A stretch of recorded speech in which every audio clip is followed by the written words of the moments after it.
काव्यालय के चारिम कड़ी में अहाँ सबके स्वागत अछि हमर यूट्यूब चैनल पर। आई सुनब कविता प्रसिद्ध लेखिका मशहूर मिथिला पेंटिंग कलाकार डॉक्टर रानी झा के कलम से हुनके रचना हुनके स्वर में हेलो गुलाब, महिला सुरक्षा पर आधारित सुनू ई कविता। हेलो गुलाब फोने पर आप लोग बतियाई छे। हेलो गुलाब है कह तू कोना छ, धिया पुता सब छ ने कुशल, आगा सुनाब तो की हाल चाल छ, तखन तो सुनिह हमर कुशल। चिन्हलो ने हम छी तोरे गुलाब है, बचपन में जे संबोधन जुड़ल की कहिय आइ मोन आतुर कतेक अछि, सुनब सुनाबल है अपन बीतल। रोज अखबार में खबर जखन पढ़ी तऽ प्रश्न चिन्ह माथ में कतेक बनल, लोक कहे बेटी सब उड़ते आकाश में, उड़त कोना जखन पैखिए टूटल। नोचल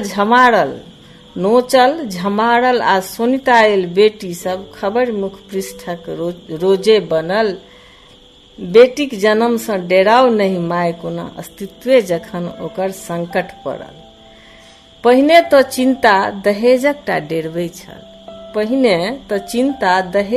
डेरबै छल, आब तो सुरक्षो के खतरा बढ़ल।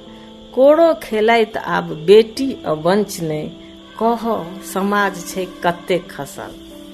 अपना सबक समय की एहन छलैक हे, एसकर दोसकर कतेक घूमल, टोल आ समाज में भैया आ कक्का सब, ककरो नजर की कुत्सित देखल।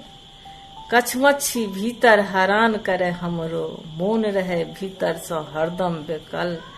कहियो हम ककरा पलखैत छै ककरो की, अपने सुनै छी अपने कहल। डॉक्टर रानी झा के आभार कि समय निकाल कर कियो ई कविता अपना सब तक पहुँचेली। एहि विषय पर और एहि कविता के बारे में अहूँ किछ कह चाहे छी, कमेंट बॉक्स में कमेंट करू। और एहन कविता सुने लेल ई यूट्यूब चैनल के सेहो सब्सक्राइब करू। धन्यवाद।